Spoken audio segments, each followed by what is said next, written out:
À la fin de cette vidéo, mon intention, c'est que vous puissiez avoir tous les éléments nécessaires pour mesurer tous les KPI de votre business. Là, la vidéo qui va suivre, vous allez voir, c'est une vidéo que j'ai enregistrée pour l'ensemble de notre groupe de sociétés, là où je partage à l'ensemble de nos associés tous les KPI qu'ils doivent mettre en place dans leur business de manière à mesurer de la prospection jusqu'à la vente, jusqu'à la livraison, jusqu'aux upsells, de manière à avoir une belle prédictibilité de tout leur écosystème business. Je vous laisse naviguer dans cette vidéo qui va être à ultra haute valeur ajoutée, que ce soit pour développer votre business ou alors tout simplement que ce soit pour les boîtes dans lesquelles vous allez prendre des parts.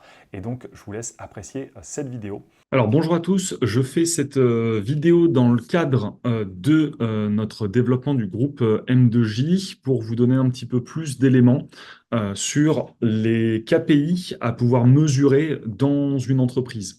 Donc tous ces KPI vont vraiment nous permettre de pouvoir traquer et suivre l'ensemble du développement du business, mais surtout de pouvoir, dans toute la chaîne de valeur du business, que ce soit prospection, candidature, vente, livraison et upsell, pouvoir nous donner des analyses précises sur des recommandations, des stratégies à pouvoir mettre en place.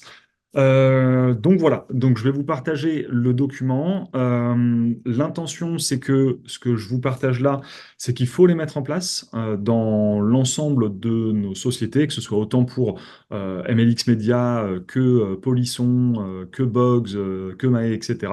Donc l'idée là, c'est vraiment de pouvoir avoir un champ de développement et de KPI précis, de manière à ne pas se tromper pour la suite, ou alors nous donner toutes les chances de pouvoir diminuer les risques que ça foire. Voilà. Donc je vais vous partager en premier plan le document, un document Word avec l'ensemble des équations, KPI et analyses à pouvoir mesurer. Et au besoin, deuxième point, j'ai mon iPad aussi avec moi au cas où si je dois vous donner des exemples. Et troisième point, les actions là à faire, c'est que les personnes concernées par ce document puissent le mettre en place directement. Donc, en tout cas pour nous sur MLX, c'est Joe. Je te demanderai de pouvoir mettre ça en place, donc dans un document Excel avec tous les points, voir avec Karine aussi si elle peut le mettre sur l'aspect finance. Et donc après, pour vous, les autres sociétés, de voir qui est en charge de ces KPI, parce que ça va nous permettre de pouvoir mieux mesurer l'aspect comptabilité et finance, mais surtout les bonnes actions en termes de marketing, de prospection, de vente et de livraison. Voilà, ceci étant dit, je vais vous partager le document. Alors, document analyse KPI business. L'objectif, le but est de pouvoir donner plus d'analyse à notre business afin de prendre les meilleures décisions stratégiques possibles. Souvent dans un business, on analyse seulement ces chiffres. Le nombre de clients qu'on a eu ce mois-ci ou cette année, le chiffre d'affaires qu'on a fait ce mois-ci et la trésorerie qu'on a sur le compte. C'est vraiment un peu le BFR. On ne pousse pas l'analyse assez loin. C'est pour cela que je vous communique les datas à pouvoir analyser et stocker afin d'avoir une meilleure prédictibilité dans nos business. Et donc voilà l'ensemble des KPI à pouvoir analyser et mesurer. On va pouvoir les prendre un par un. Donc le coût d'acquisition client. Coût d'acquisition client, c'est vraiment toutes les dépenses qu'on a dans un business qui nous permettent d'acquérir un client. Donc là-dessus, soit vous faites des campagnes Facebook Ads, soit vous faites de la création de contenu, soit vous faites du warm outreach, c'est-à-dire vous avez des séquences email, vous envoyez tout ça, soit vous faites du cold outreach, c'est-à-dire vous envoyez du scrapping email qui renvoie vers des appels, ou alors vous faites de la publicité en ligne. L'idée, c'est vraiment là de pouvoir se dire, dès que j'ai un client qui est rentré dans ma boîte, quelles ont été les actions marketing et sales qui m'ont fait dépenser de l'argent pour avoir ce client. Donc, imaginons, vous faites des webinaires et vous savez que dès que vous dépensez, je ne sais pas, 1000 euros sur un webinaire, vous avez 10 000 euros de chiffre d'affaires qui est fait. Donc, le coût d'acquisition client est de 1000 euros. Donc, voilà un petit peu pour ces KPI. Donc, ça, il faut pouvoir le mesurer. Si vous avez ensuite, par exemple, de la recommandation, du bouche à oreille, Comment on fait pour calculer ça? Eh ben, vous calculez, peut-être vous avez de l'affiliation. C'est-à-dire, moi, si je vous recommande un client, eh ben, peut-être que vous me donnez 10% de commission. Donc, mon coût d'acquisition client aura été le montant de mon affiliation. Donc, voilà. Ensuite, si par exemple, vous faites de la stratégie de porte-à-porte, c'est-à-dire vous allez dans du networking, dans des événements, etc., et ben, tout simplement calculer les frais que ça vous a engendré de rentrer dans ce club, dans ce networking, les frais de déplacement, etc., en moyenne, ce que ça vous coûte pour pouvoir acquérir un client, et vous avez votre coût de conversion client. Pareil sur du community management. Vous mettez des posts, vous écrivez du contenu, vous passez par un community manager, par exemple, pour le faire. Vous avez des logiciels pour pouvoir poster. Pour créer du contenu, vous payez peut-être une agence de production vidéo. Vous avez acheté peut-être une caméra. Vous voyez les frais annexes qui induisent votre création de contenu, de ce que ça peut faire. Peut-être que vous avez quelqu'un qui le fait pour vous. Donc, c'est quelle est la valeur du taux mensuel de ce client-là bah, forcément combien ça vous a coûté. Si par exemple je prends un commercial qui va aller démarcher des personnes, si je le paye 2 000 € par mois et qu'il me ramène 3 clients dans le mois, bah, en fait mon coût d'acquisition, j'ai dépensé 2 000 € pour le commercial, mais derrière j'ai peut-être récupéré 30 000.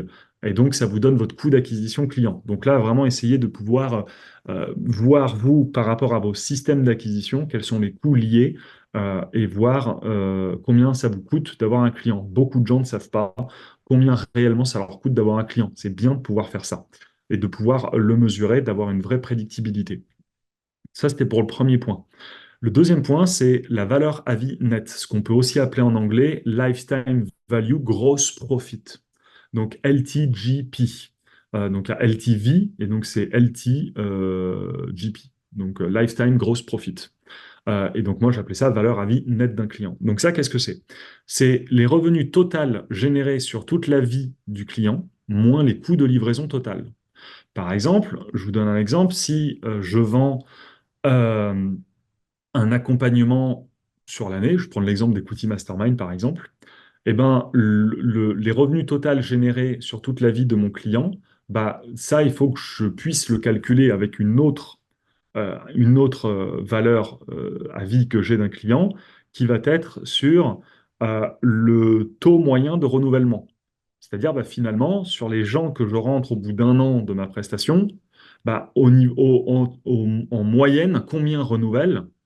Et donc, sur ces personnes qui renouvellent et qui redonnent de l'argent, eh ben, en fait, je fais un calcul ensuite qui est fait. Si sur 100 personnes qui sont rentrées dans mon programme, j'en ai 50 qui renouvellent, donc ça veut dire que je refais un prix derrière, donc ça ne m'a pas coûté 20 000, mais l'année d'après, finalement, ma valeur à vie de mon client, bah là, c'est 30 000, et ben, en fait, je redivise tout simplement le nombre total de clients que j'ai eu à l'entrée, plus l'argent que des personnes ont pris en année 1, 2, 3, et je divise par forcément le nombre de total, ce qui me donne une valeur à vie nette d'un client. Ça, c'est vraiment si vous voulez pousser le truc assez loin. Sinon, assez simple, vous prenez bah, ce que vous vendez, la valeur à vie. Si vous, après, vous pouvez vendre un produit, un service, donc un objet est radicalement différent. Mais donc, vous pouvez tout simplement calculer, bah, voilà, mon accompagnement, c'est d'un an, ou ma prestation que je fais, bah, ça dure 2 jours. Et donc, c'est bah, finalement, c'est quoi les revenus totaux de ce client sur la période que je lui ai vendu, moins les coûts de livraison que ça m'a coûté.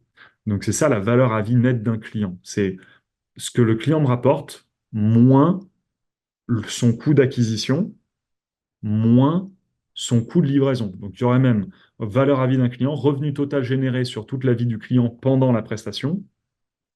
Donc, ça va être ça, pendant la prestation, moins coût de livraison, donc c'est plutôt même moins coût d'acquisition,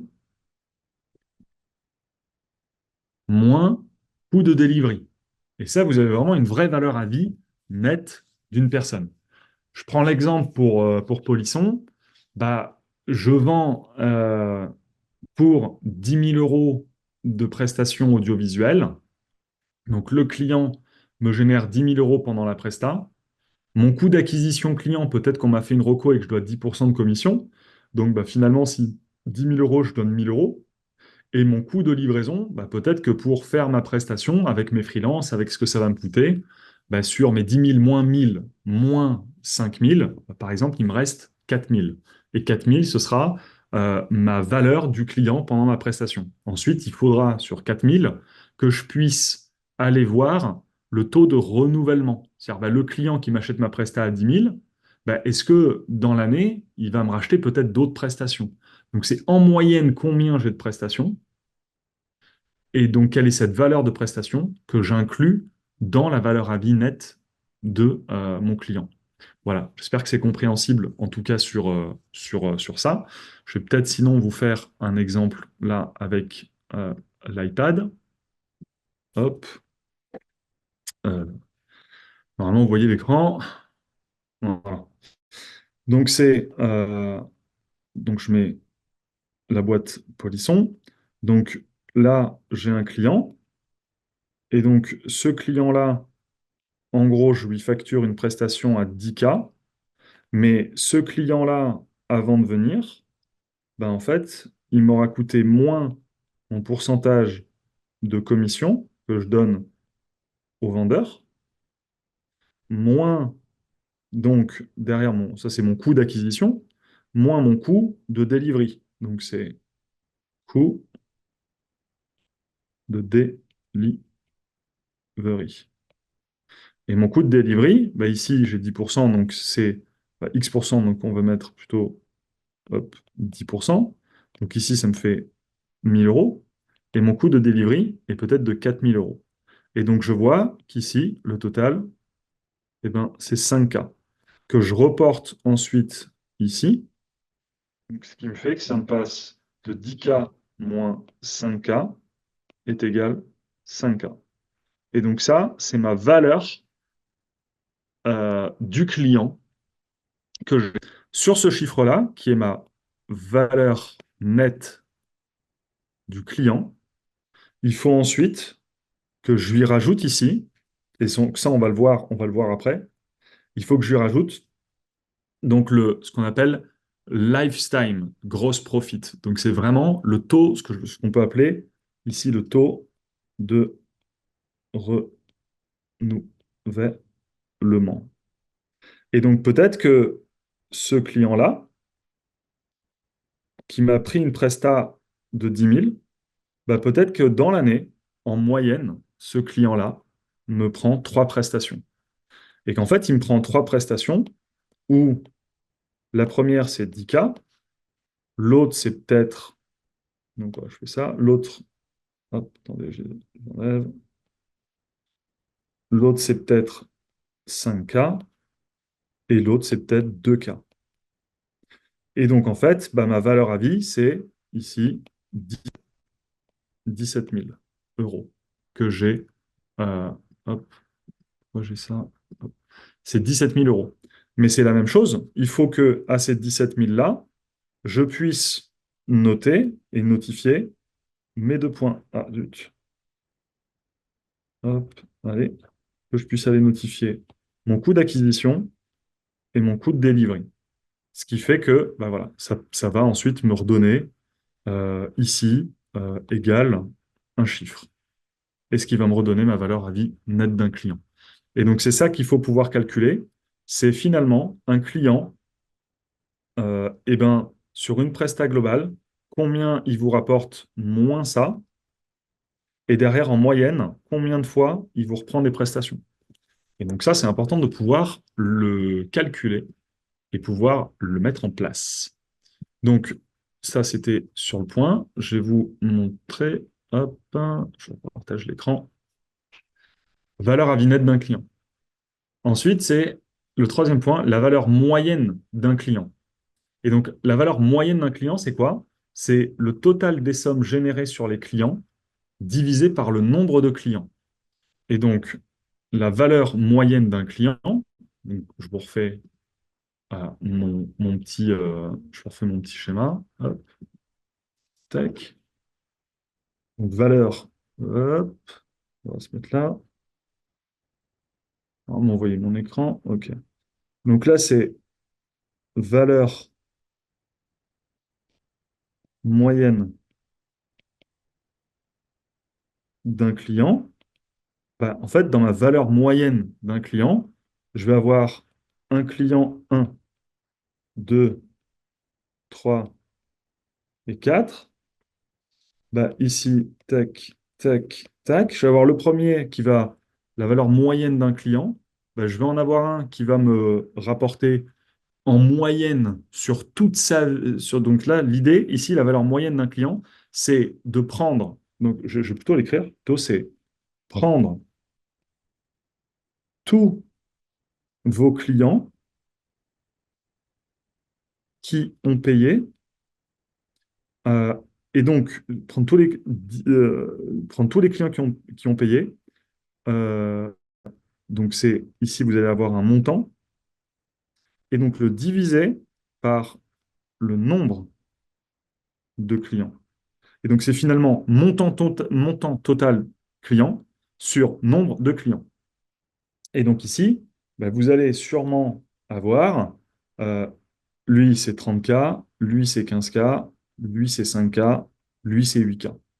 Et donc bah, forcément derrière, ensuite, on fait bah, 30 plus 15 plus 5 plus 8, ça fait 58. 58 divisé par euh, 4, ça fait 14,5. Donc en fait, en moyenne ici, donc le client, ici je remets les cheveux, et ben, en moyenne, un client nous rapporte 14,5 mille euros. Et donc ça, c'est ce qui vous permet de pouvoir calculer en moyenne la valeur d'un client. Et donc vous savez qu'en moyenne, ben, vous allez pouvoir avoir justement ça en termes de retour client. Ensuite, attendez, tac, je vous repartage l'écran. Tac. Ça, c'est le troisième point. Ensuite, le quatrième point, c'est le taux de churn global. Et donc, le taux de churn global, c'est quoi? C'est le nombre de personnes qui sont restées durant tout l'accompagnement ou la prestation, divisé par le nombre de ceux qui sont partis en cours de route. Ça veut dire quoi? Ça veut dire que si j'ai 100 personnes qui ont pris ma prestation, mais qu'en cours de route, j'en ai 10 personnes qui sont parties, et ben en fait, ça me fait un taux de churn à 10%. Et donc, c'est ça qu'il faut pouvoir aussi regarder, c'est finalement combien de personnes partent de votre prestation ou accompagnement ou business. Ensuite, ça, je ne l'ai pas marqué, mais je dirais même que c'est un 4 bis. C'est le taux de recommandation. C'est finalement ici, c'est sur 100 personnes, donc prestations, combien nous recommande, on recommande sur le nombre de personnes qui partent. Et donc ça, c'est intéressant parce que si on voit que on a sur 100 personnes, il y a 15 personnes qui nous recommandent, donc 15% de reco, supérieur à 10% de churn, et bien ici, vous avez un business qui grossit de manière organique.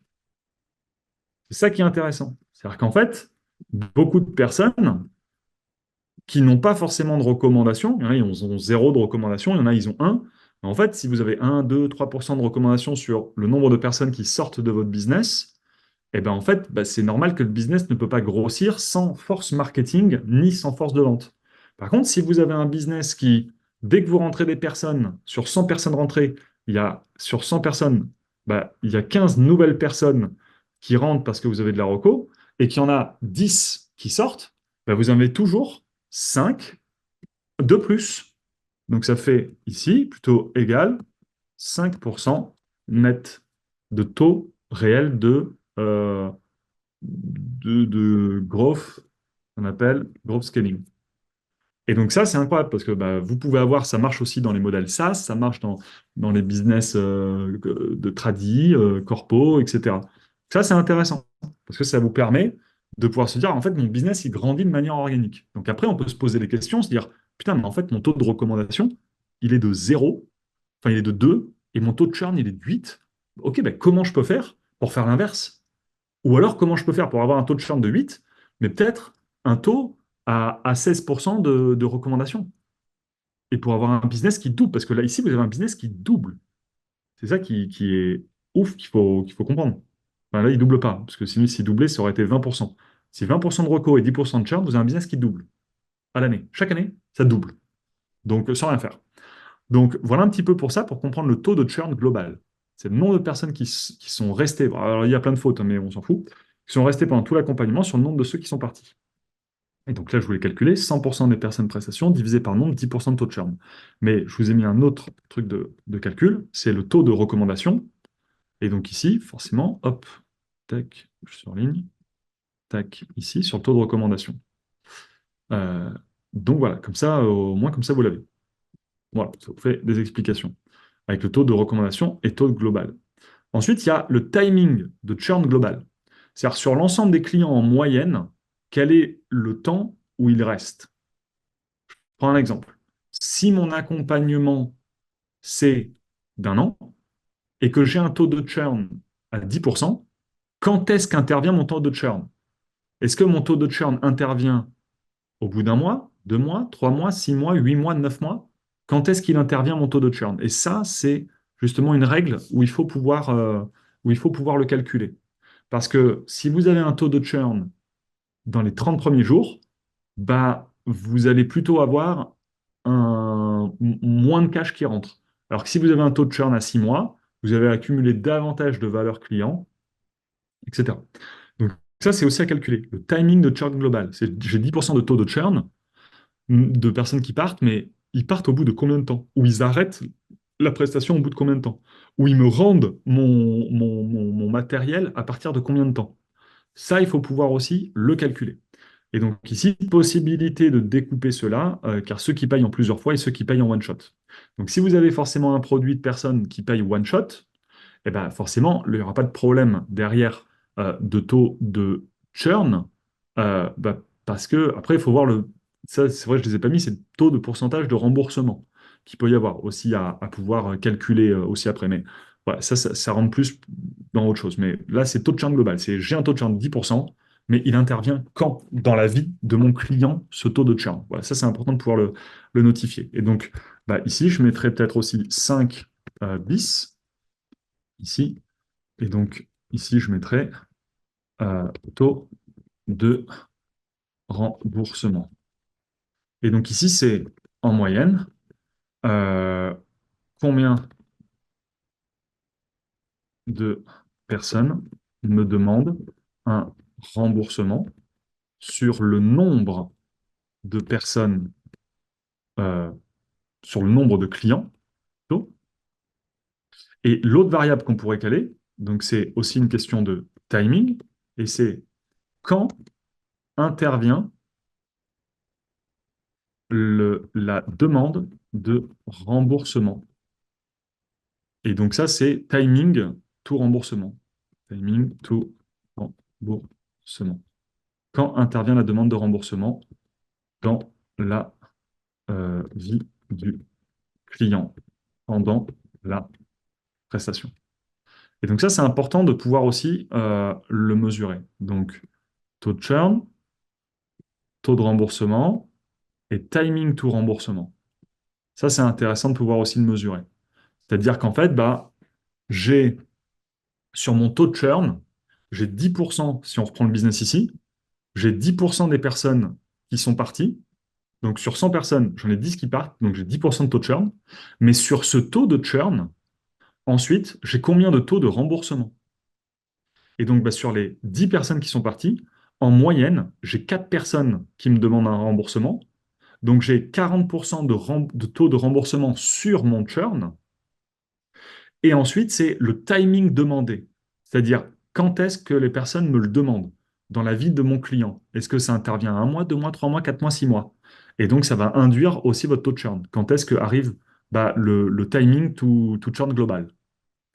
Voilà un petit peu sur ces points-là aussi qu'il faut pouvoir mesurer. Donc voilà un petit peu sur ça. Ensuite, le sixième point, c'est taux moyen de renouvellement. Ça, on en a parlé tout à l'heure. Nombre de personnes qui ont fini l'année ou la prestation ou achat produit, plutôt, mais je ne vais pas le marquer là parce qu'on est plus dans la presta, donc ou l'achat de produit, sur le nombre de personnes qui renouvellent, ou reprend une année ou une prestation. Donc, donc là, c'est le taux de renouvellement. Donc si je reprends l'iPad, tac, ok. Donc ici, si je mets taux renouvellement, et donc c'est toujours la même chose, sur 100 personnes qui rentrent dans mon programme, derrière, j'en ai combien qui font un taux de... Ah, j'en ai combien... Putain, je suis mal sur ça. Donc combien font ici un taux de churn? Donc on va reprendre 10%. Donc finalement, j'ai 90%, 90 personnes. Donc ici, je reprends 90 personnes qui restent jusqu'à la fin justement de ma presta ou de ce qu'on fait.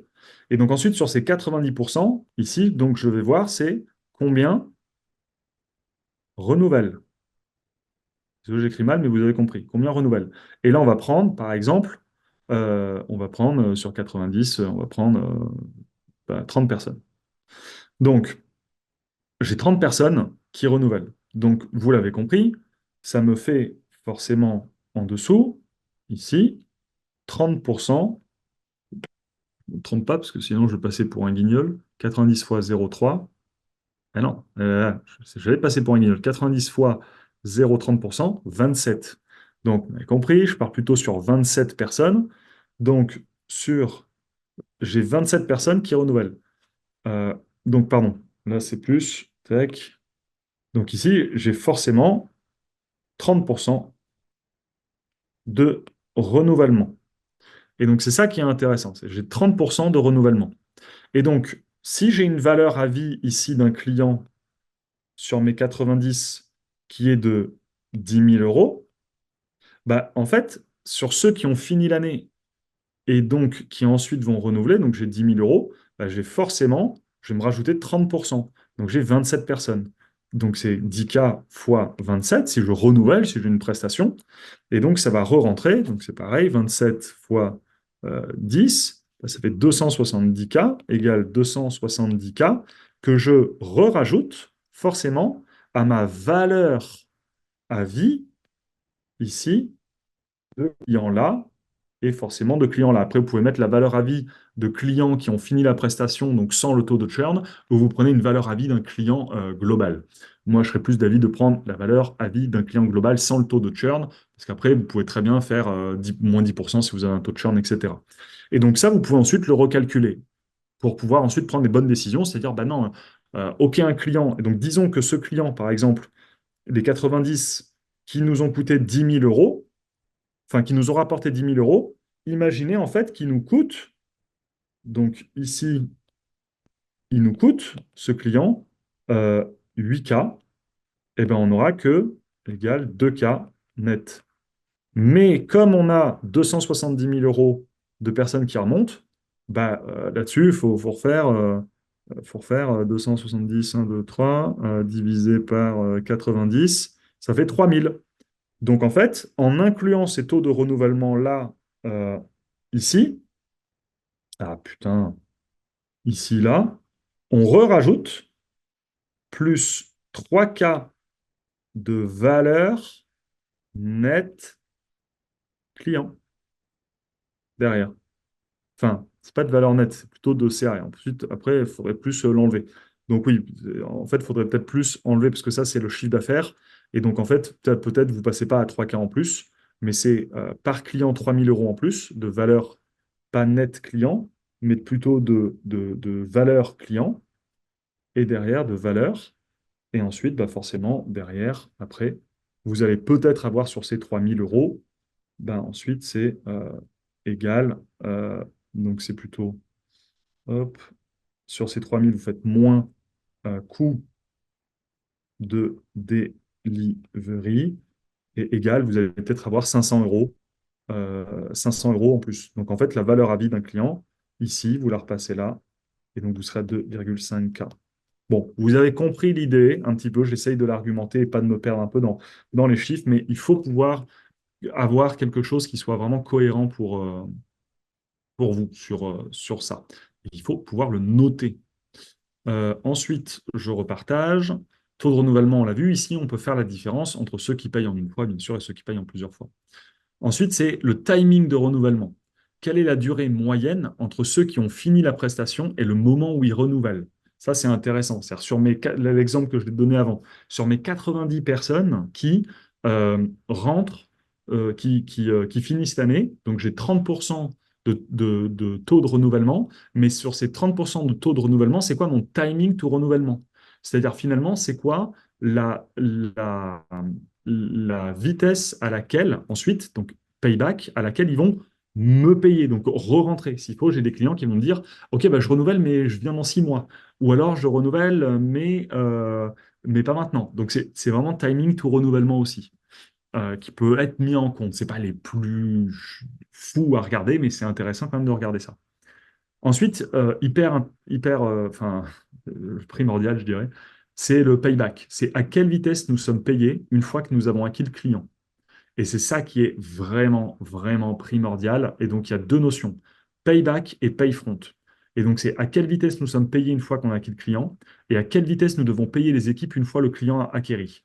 Et donc, ça, c'est intéressant. Donc, je vais vous repartager l'écran sur ça, toujours avec, hop, mon même exemple qu'on a pris ici. Donc, c'est pareil. Hop, si j'ai un client ici, et que ce client-là égale 10 000 euros et donc que c'est signé, la vraie question, c'est le payback. Et donc, c'est quand est-ce qu'il va me payer ce client? Est-ce qu'il va me payer dès que je closais à la signature, donc le jour 1, donc c'est enfin, plutôt, je vais marquer J1, ou alors est-ce qu'il va plutôt me payer M1 ou M2 ou M3, etc. Et donc, c'est ça aussi qui permet de pouvoir, ici, réguler votre BFR. Et c'est ça le game du business, parce que dans le business, ce qui est le plus important, c'est le cash, parce que le cash, c'est comme pour nous, c'est de l'oxygène. On peut rester une semaine sans manger, on peut rester 4 jours sans boire, on ne peut pas rester plus de 2 minutes sans respirer, sinon on meurt. Ben, le business, c'est un peu pareil. Et donc ça, c'est intéressant. Et donc derrière, ça, c'est le payback. Par contre, dès que je signe un client, donc 10 cas signés, on va avoir forcément après derrière, ici, pourquoi c'est écrit comme ça? On va avoir, ok, le pay. J'arrive, les amis, le pay, le pay. Bon, vous avez compris. On va avoir ici le pay front. Et le pay front, c'est justement les équipes de... Alors attendez, parce que ça, je n'aime pas que ça passe assistant. Ok, les équipes de delivery. Et donc en fait, dans mes équipes de delivery, je les paye quand? Est-ce que je les paye J1, M1, M2, M3? Et c'est ça en fait qui foire aussi des business, c'est que si mon client me paye M3 et que je paye mes équipes J1, oh, niveau cash flow, ça va piquer. Si par contre mon client me paye J1 et que je paye mes équipes M1, eh ben là, je suis plutôt bien. Et pareil pour vice-versa, là, je suis encore mieux. Si par contre, je fais mon payback euh, M1 et M1 ici pour mes clients, Ben là, ça peut jouer à quelques jours. C'est-à-dire qu'il peut y avoir peut-être une semaine de battement. Bah, tiens, je paye mes équipes à 30 jours. Ah, mais mon client, il a mis 37 jours à me payer. Et donc, on peut avoir des petits soucis de cash flow. Surtout si derrière, on accumule ça. Parce que ça va être l'effet cumulé. C'est qu'en fait, vous avez des clients qui, après, vont vous payer à M1, à M2, à M3, et vous devez payer vos équipes. Et à la fin, c'est le BFR qui se mange. Donc ça, c'est hyper important de pouvoir bien le prendre en compte sur ce que vous faites. Euh, Ensuite, voilà, Payfront, vous l'avez compris. Payback, Payfront, c'est hyper. Enfin, faut faire gaffe de ouf. Attendez, ah mais non, je vous ai plus partagé l'écran. Voilà. Euh, Ensuite, c'est quelques autres points que j'ai mis à checker quand même. Je vais essayer de vous les faire comprendre. Hop, l'autre point, donc c'est le deuxième KPI à regarder, donc c'est force de vente multiplié par la valeur à vie nette. Donc c'est combien de ventes nous faisons par mois multiplié par quelle sera la valeur à vie nette d'un client. Et donc là-dessus, par exemple, donc là enfin regardez ma tête si vous voulez, hop, ma tête elle est là, voilà, je vous remets ma tête. Donc si, je le mets là, si un client me rapporte, je signe un client pour 10 000 euros, mais que je sais que la valeur à vie nette de ce client c'est 20 000 dans toute sa vie, bah donc en fait, je sais que ma force de vente, c'est par exemple, je close 3 clients par mois. Donc vous, en termes comptables, vous allez dire, bah, j'ai closé 3 clients à 10 000 euros par mois, à 10 000 euros. Donc ça me fait 30 000 euros de facturé.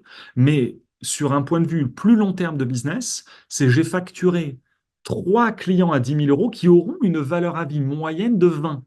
Donc c'est plus 3 clients donc à 30 000 que j'ai signé, c'est 60 000 que j'ai fait. Et donc, c'est ça qui est intéressant aussi, c'est de pouvoir comprendre combien de ventes on fait par mois et quelle sera la valeur à vie nette d'un client. Parce que ça, quand vous arrivez à le calculer, ça vous permet d'avoir donc des effets de levier différents. Alors attendez, là vous m'avez entendu, je vais essayer peut-être de vous refaire le schéma par rapport à ça. Donc si, hop, je reprends le schéma. Si là j'ai un client qui, je l'ai closé pour 10 000 euros, mais ce client-là, je sais que dans le futur, ce client, il va me rapporter 20K en moyenne. Donc, je sais que par mois, putain, c'est quoi ce truc? Par mois, je fais donc client fois 3. Donc, est égal 10K fois 3.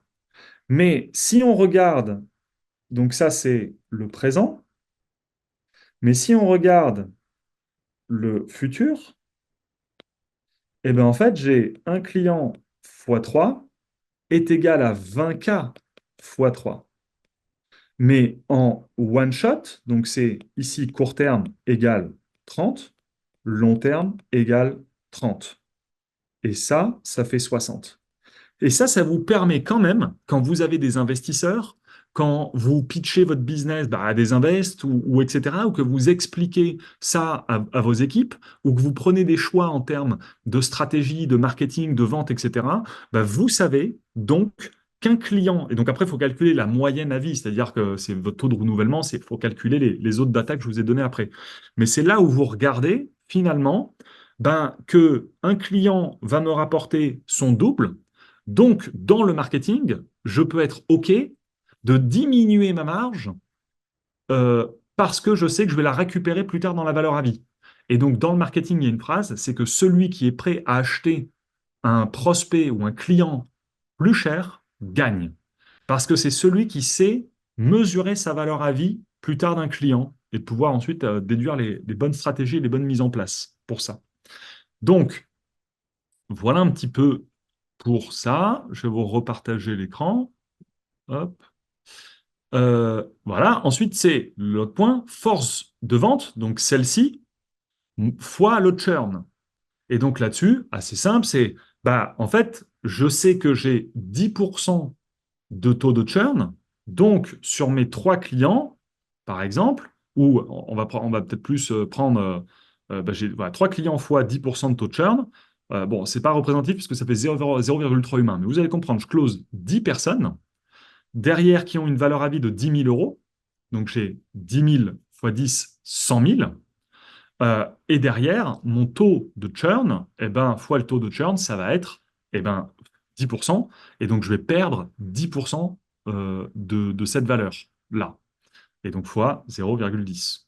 Ça fait 10 000. Mais après, vous calculez peut-être le timing to churn, et peut-être qu'un client est parti à 6 mois de votre prestation et qu'il a peut-être payé sur les 10 000, 3 000.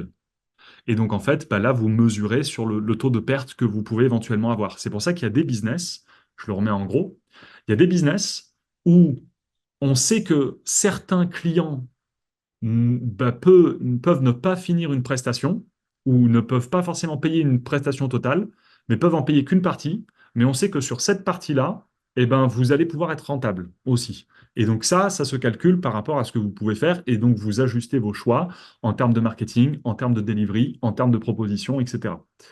Euh, voilà un petit peu sur ça. Et le dernier point, donc c'est le TAM, Total Addressable Market, c'est plus dans un milieu startup, mais vous pouvez aussi le faire, c'est à quel point le business peut être important. Donc je reprends pour boîte de prod sur Polisson Prod.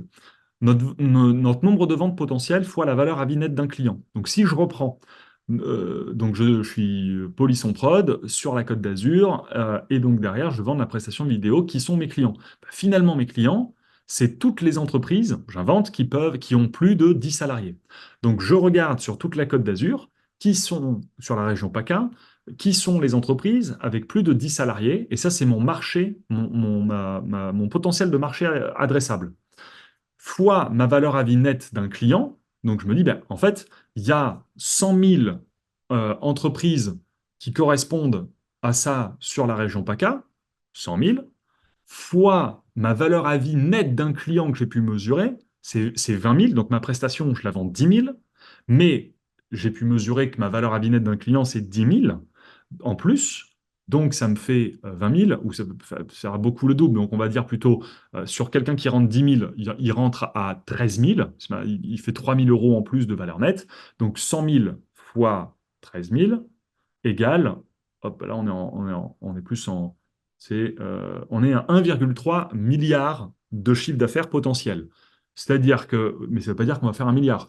Donc c'est 1 milliard potentiel de chiffre d'affaires que je peux faire par rapport à ces boîtes-là qui ont l'argent pour pouvoir me payer, etc. C'est qu'il y a le gros gâteau, il fait 1,3 milliard. Et donc, forcément derrière, si c'est un marché à 1,3 milliard, et ben derrière, c'est quel bout moi je peux prendre. Et donc ensuite, je divise par les risques. Et donc, il y a plein de risques potentiels.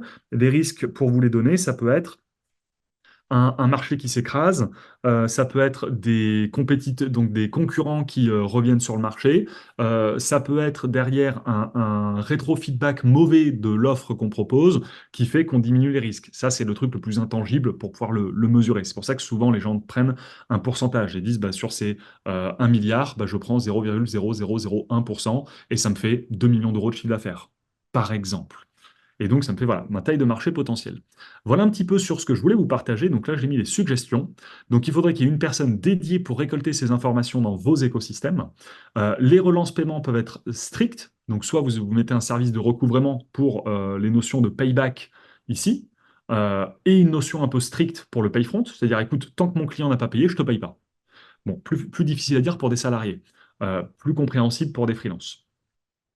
Ou alors fluide, fluide, c'est vous positionner dans vos agendas des points de relance client par semaine et vous relancez naturellement.